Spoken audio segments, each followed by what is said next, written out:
धर्म संस्थापनार्थाय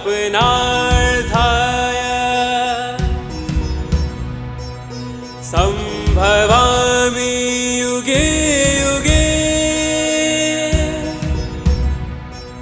संभवामि युगे युगे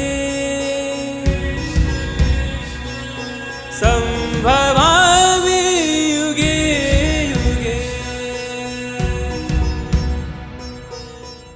अब जो कृष्ण चर्चा छेड़ रहे हैं वो है सन्यास की चर्चा। पहले श्लोक में क्या था? अर्जुन का प्रश्न, सन्यास और त्याग के पृथक पृथक स्वरूप को समझाओ। दूसरे और तीसरे के अंदर नास्तिक और आस्तिक दर्शन की बात आ गई। नास्तिक दर्शन में ऐसा कहा गया है बुद्ध और महावीर परंपरा में, और आस्तिक दर्शन में यानी हिंदू परंपरा वैदिक परंपरा के अंदर इस तरह से कहा गया है। कृष्ण वैदिक परंपरा पर जोर दे रहे हैं क्योंकि महावीर और बुद्ध कोई कोई हो सकता है, लेकिन पूरा विश्व, पूरा जगत, पूरा संसार, पूरी संस्कृति महावीर या बुद्ध नहीं हो सकते। इक्का दुक्का महावीर और बुद्ध जैसा निकल सकता है।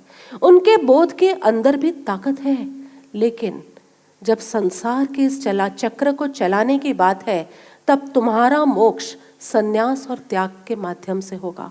उस त्याग का स्वरूप कल बताया। उस त्याग का स्वरूप क्या बताया?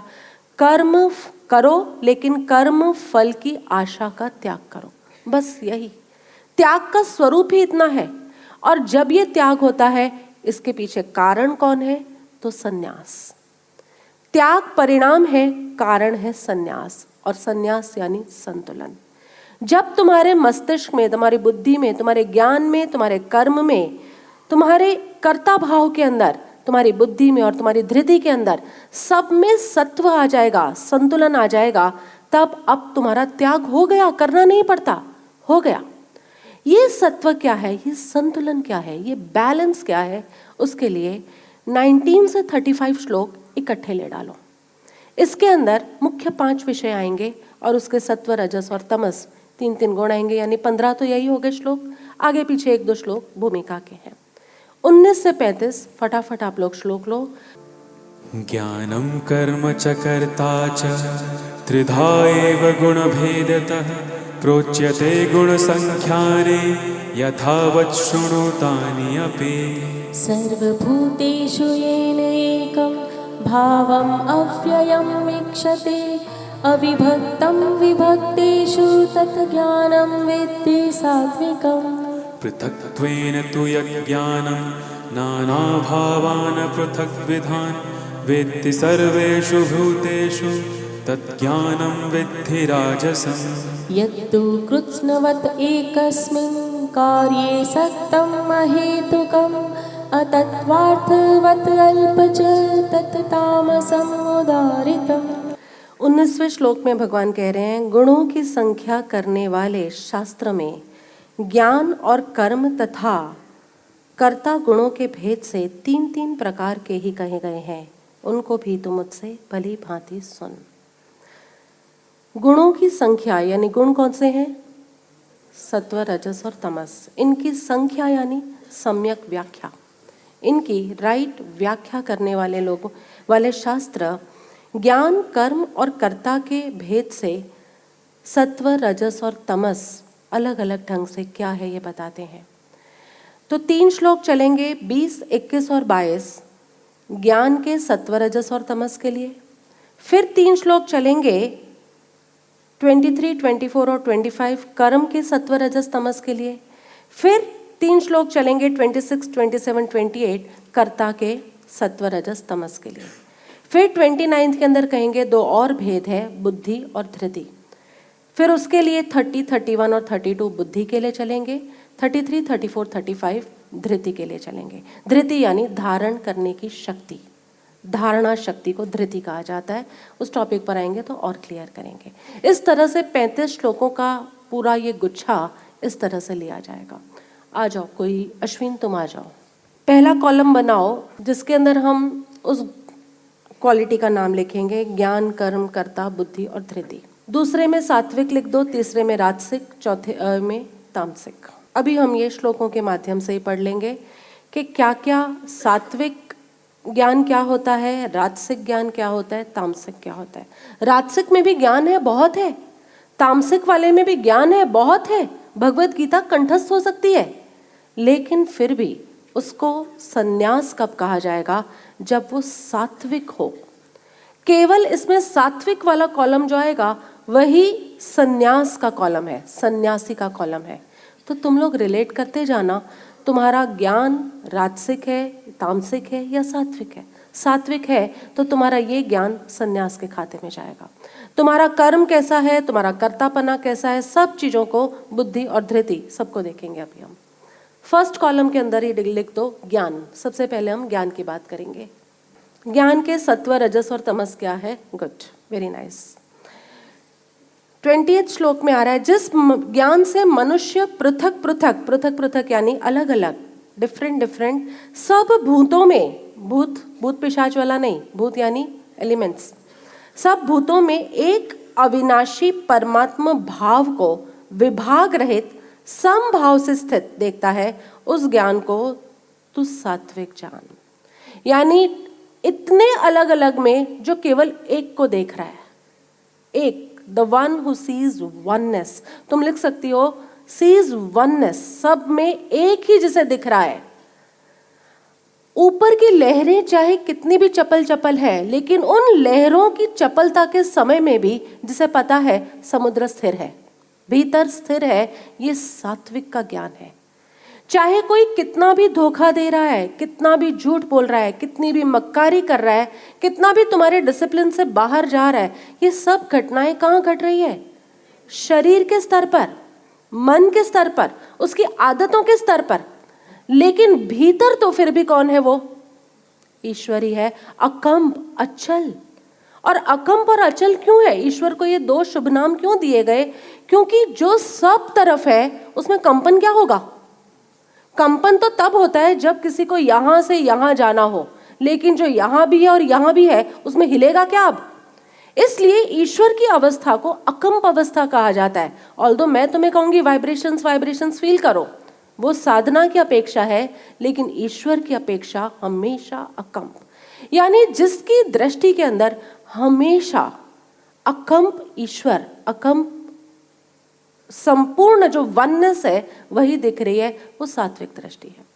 एक साधु की कथा पढ़ती थी मैं कि वह साधु जंगल की तरफ गया और अपनी मस्ती में, अपने तप में, दान प्रकृति को जो अपने प्राण ऊर्जा का दान दे रहा है, इन सब दान में, तप में लगा हुआ था। वो अपनी मस्ती में इतना मस्त होता था कि रात को आकर, गांव के अंदर आकर खूब नाचता गाता, फिर वापस दिन होता और अंदर वहाँ जंगलों में चला जाता। कितने दिनों तक वो आता गाता नाचता, उसके नाचने गाने में कुछ अलग ही मस्ती होती थी। उस मस्ती के शब्दों को कोई समझ नहीं पाता था, लेकिन उसकी मस्ती लोगों को इतनी अच्छी लगती थी कि उसकी मस्ती को देखने के लिए लोग रात को उठ उठ कर भी उसके दर्शन करने जाते थे। दिन में जंगलों में, रात में यहाँ, पूरा गांव जैसे बावला हो गया। गांव न दिन में सोता था न रात में सोता था, दिन में काम करता और रात में इस सन्यासी को देखने के लिए पूरी पूरी रात जागता था।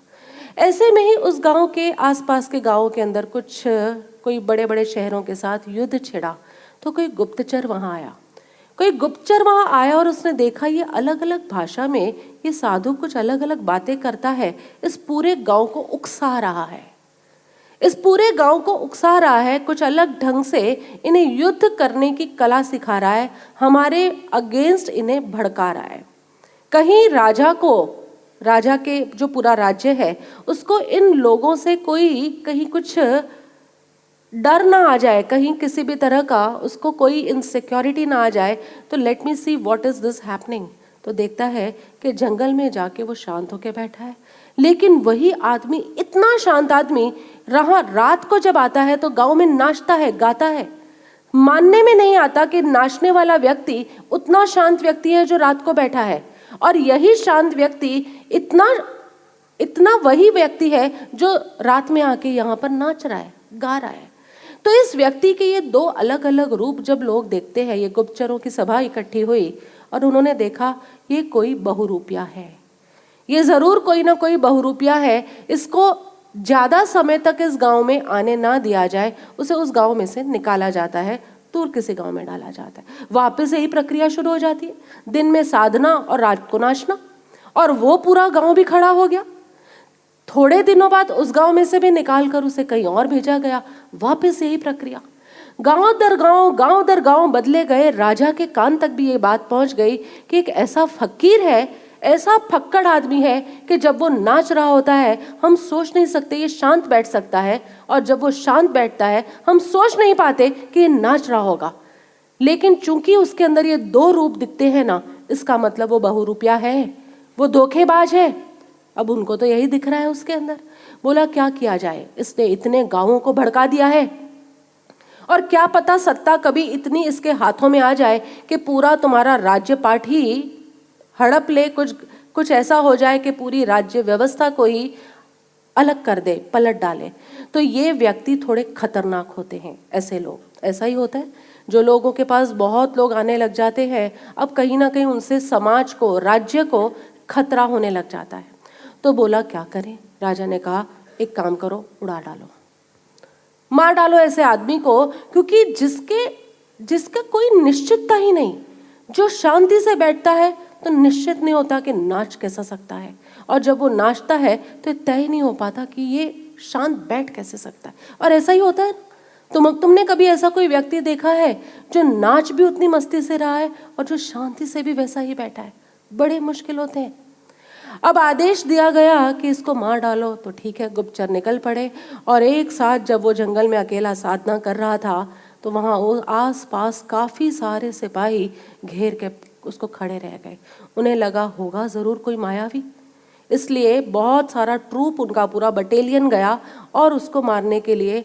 अभी उसने आंखें खोली ही थी और सिपाही ने अपनी तलवार निकाल ली, सब सिपाहियों ने, और तलवार निकाल के आसपास खड़े हैं, और वो उन्हें मारने के लिए कह रहे, अब तुम्हारा अंतिम समय है, तुम्हारी मृत्यु का आदेश आ गया। इतना खुश हो गया वो साधु, इतना खुश हो गया, वहीं नाचने लगा। जो नृत्य इन लोगों ने देखा था वहाँ गाँव के अंदर रात्रि में, उस जाति का नृत्य, उस जाति की मस्ती, उस जाति की खुमारी इस साधु के चेहरे पर आने लगी। सन्यासियों की जो सिपाहियों की तलवारें जो निकली थी, धीरे धीरे अंदर जाने लगी कि हो क्या रहा है, ये बात समझ भी पा रहा है कि नहीं। हम इतने सिपाही अपनी तलवारों के साथ इसको मार काट डालने आए हैं, और ये इस तरह से मुस्कुरा रहा है, नाच रहा है, मस्त हो रहा है। थोड़ी देर बाद जो तलवारें बाहर निकली थी भीतर गई, और थोड़ी देर के बाद तलवारें तो छूटी और हाथ जुड़ गए। भाई ये हो क्या रहा है, हम तो तुम्हें मारने आए थे यहाँ, और मारने का आदेश है इसलिए मारना भी पड़ेगा, लेकिन ये हुआ क्या, तुम हमारी इतनी तलवारों से भी भयभीत नहीं होते हो, डरते नहीं हो, और तुम नाचने लग जाते हो, है क्या ये तुम्हारा नाच किसके लिए है? सन्यासी ने कहा ठीक है, 2 पल देते हो तो जवाब बताता हूँ कि ये मेरा नाच उस ईश्वर के प्रति है, जिसे नाच नाच कर मैं ये व्यक्त कर रहा हूँ कि चाहे आज इन सिपाहियों के, तलवार वाले सिपाहियों के साथ मारने के लिए आए हो, लेकिन इस रूप में भी तुम मुझे धोखा नहीं दे सकते। मैं अभी इन सिपाहियों के रूप में भी जानता हूँ कि तुम ही आए हो, ईश्वर तुम ही आए हो, कोई दूसरा आया ही नहीं है। कितना दृढ़ निश्चय ये सन्यास है, ये सन्यासी की सात्विक दशा है, जिसके ज्ञान के अंदर एक क्षण मात्र के लिए भी ये हलन चलन नहीं होती कि अब ये सिपाही आया है तो मेरा दुश्मन, दुश्मन में भी ईश्वर और उसके मित्र में भी ईश्वर। जब ये दिखने लग जाए तुम्हारा ज्ञान कैसा हो गया। ये नहीं कहा कृष्ण ने कि जब तुम्हें भगवत गीता पूरी समझ में आ जाएगी ना, तब तुम्हारा ज्ञान सात्विक होगा, जब तुम्हें धम्मपद समझ में आ जाएगा तब तुम्हारा ज्ञान सात्विक होगा। कोई लेना देना ही नहीं है, और मेरा भी कोई लेना देना नहीं। ये तो केवल बहाने हैं जिसके माध्यम से हम इकट्ठा करते हैं लोगों को। मैं तुम्हें फाइनली तो किस लेवल तक देखना चाहती हूँ कि जहां तुम्हें जो कुछ भी देख रहे हो उसमें वननेस, वो ईश्वर दिखे। कोई बाहर का वस्तु व्यक्ति स्थिति तुम्हें धोखा ना देके चला जाए, तुम्हें उस हर वस्तु व्यक्ति स्थिति के अंदर भीतर रही उसकी अकंप स्थिति ही नजर आती रहे। ये है सात्विक ज्ञान। 20 नंबर के श्लोक के अंदर भगवान कृष्ण अर्जुन से यही कह रहे हैं, तेरा ज्ञान सात्विक होगा तो तू सन्यासी है। तो सात्विक के अलावा क्या होता है देखते हैं, राजसिक क्या कहते हैं। किंतु जो ज्ञान अर्थात जिस ज्ञान के द्वारा मनुष्य संपूर्ण भूतों में, ऑल एलिमेंट्स में भिन्न भिन्न प्रकार के नाना भावों को अलग अलग जानता है, उस ज्ञान को तो तू राजस जान। तुम किस कैटेगरी में हो? सब में एक नजर आता है क्या? बहुत मुश्किल है। तुम्हें एक में भी अनेक दिखेंगे, कभी अच्छा दिखेगा, कभी वही बुरा दिखेगा, कभी उसी के अंदर तुम्हें मिश्रित भाव होंगे। तुम्हें एक ही वस्तु के प्रति भी कितने कितने कितने सारे मिश्रित भाव होते हैं, लेकिन यहाँ कह रहे हैं इतने सारे मिश्रित भावों में भी जिसे बस एक नजर आ रहा है वो सात्विक है। जिसे एक से ज्यादा नजर आ रहे हैं, मतलब दो भी नजर आ रहे हैं, वो राजसिक है। और तामसिक के लिए क्या कहते हैं, दूसरे में तुम लिखो, सबको अलग अलग देखता है। और तामसिक क्या कहते हैं, परंतु जो ज्ञान एक कार्य रूप शरीर में ही संपूर्ण के सदृश आसक्त है तथा बिना युक्ति वाला तात्विक अर्थ से रहित है, तुच्छ है, वह तामस कहा गया है। यानी जिसमें लगता है, जिस ज्ञान के अंदर शरीर ही सब कुछ है, पहला लक्षण तमस का। तामसिक ज्ञान कैसा है, वो बॉडी को ही सब कुछ मानता है, इसलिए बॉडी की कंफर्ट से उसको सबसे पहले चाहिए। इतने इतने घंटे नीचे बैठना पड़ेगा, ये दर्द होगा, वो दर्द होगा, उसे बॉडी की ही कंफर्ट्स की इंपॉर्टेंस है। तो वो ज्ञान कौन सा हो गया? तामसिक। उसके अंदर युक्ति नहीं है। आत्मा और परमात्मा, इन दोनों के बीच का जो मार्ग है उसको जानने की युक्ति ही नहीं है जिसके अंदर, ये तामसिक ज्ञान है। भले भगवत गीता पढ़ता है, लेकिन इस आत्मा को उस ईश्वर के साथ कनेक्ट कैसे किया जाए, ये युक्ति ही समझ नहीं आ रही, ये ट्रिक ही नहीं समझ में आ रही। तो ये वाला ज्ञान कौन सा है? तामसिक।